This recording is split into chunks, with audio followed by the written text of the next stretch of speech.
Late us see the question here, two blocks are there, एक के ऊपर एक दो रखे हुए हैं। तो यहाँ पर दिया है block a of mass 2 kg is placed over the block b of mass 8 kg।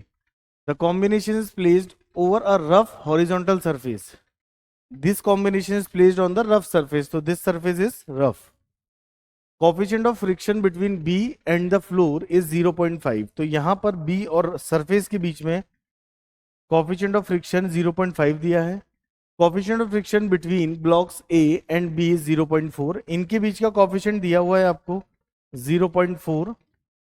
A horizontal force of 10 newton is applied on block B. The force of friction between A and B is. तो इसमें हम friction का formula use करेंगे जो कि generally mu N होता है। अब यहां पर हम देखते हैं कि ये पूरा का पूरा जो कॉम्बिनेशन है वो रफ सरफेस पे रखा है और बी ब्लॉक पर 10 न्यूटन फोर्स लग रहा है।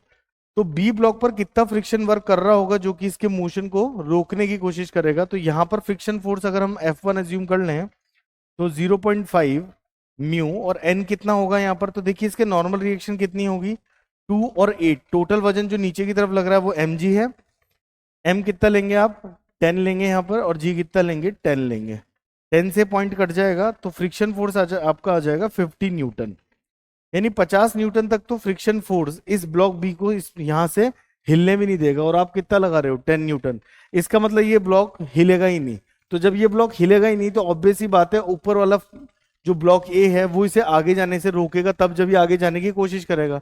जब ये जाने की कोशिश ही नहीं करेगा इसका मतलब ये तो स्टेशनरी है। अगर मैं खड़ा हूं तो फ्रिक्शन फोर्स कितना होगा, फिलहाल 0।